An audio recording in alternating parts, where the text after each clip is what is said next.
All right, baby, we're back in here. Hottest show on the streets here, talking your Crimson Tide. In my own words, yours truly, Stephen Smith. Hit that thumbs up. Make this your show, your network, your channel, your platform, your space to talk all things Bama football. And we're going to roll in here to the wide receiver room for Alabama here. And Coach Wiggins entering his fourth year in the program, a guy that has done a tremendous job with wide receivers.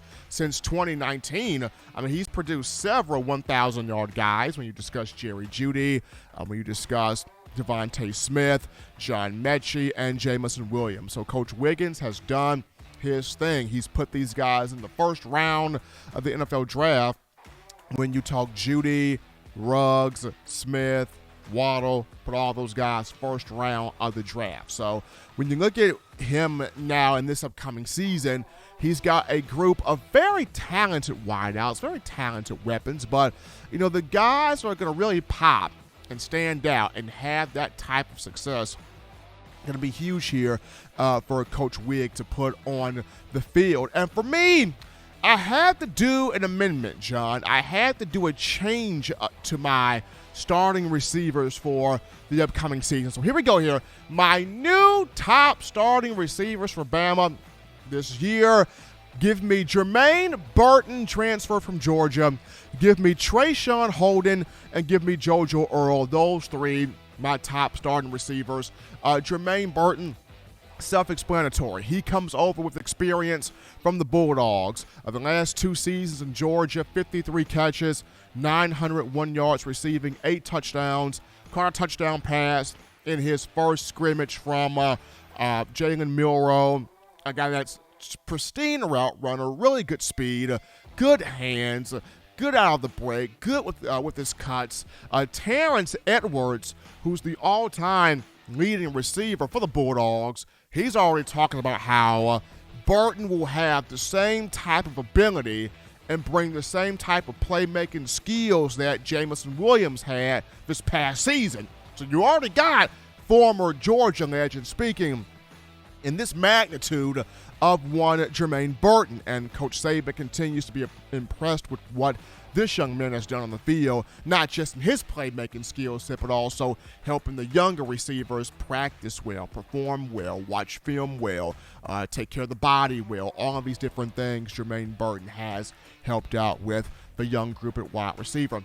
Trayshawn Holden, to me, I think this is his year to break out and finally get it done here. I mean, having that relationship with Bryce Young, as both of these two, roommates, coming from high school camps in California, so you're already seeing the tight-knit connection here between these two. And Holden, a season ago, had some good moments, especially against Mississippi State. 3 catches for 70 yards and 1 touchdown. So I think Holden, this will be his year to have the breakout moment, to put that connection with the young in full force there, quarterback and wide receiver. So I look at Holden as the second guy. The third guy, JoJo Earl, as I like to call him, JoJo Earle. But JoJo Earl, he is having a very good spring. You're talking about the quickness there, speed there, juking ability, acceleration. He made some big plays in the first scrimmage. We'll look to continue those on tomorrow in Bama's second scrimmage prior to the spring game. He's made a lot of leaps and bounds. He's made quite a few strides here in the offseason. So to me, let's go with Burton, Holden, and Earl as my 3 starters. Now, there are going to be other guys that will be rotated in. Christian Leary will get a lot of field time. 10.5, 100-meter dash speed. Got to get him on the field and show off that skill set. So Christian Leary will get playing time. Tyu Jones-Bell is going to find his way on the field. And I'm happy for Jones-Bell.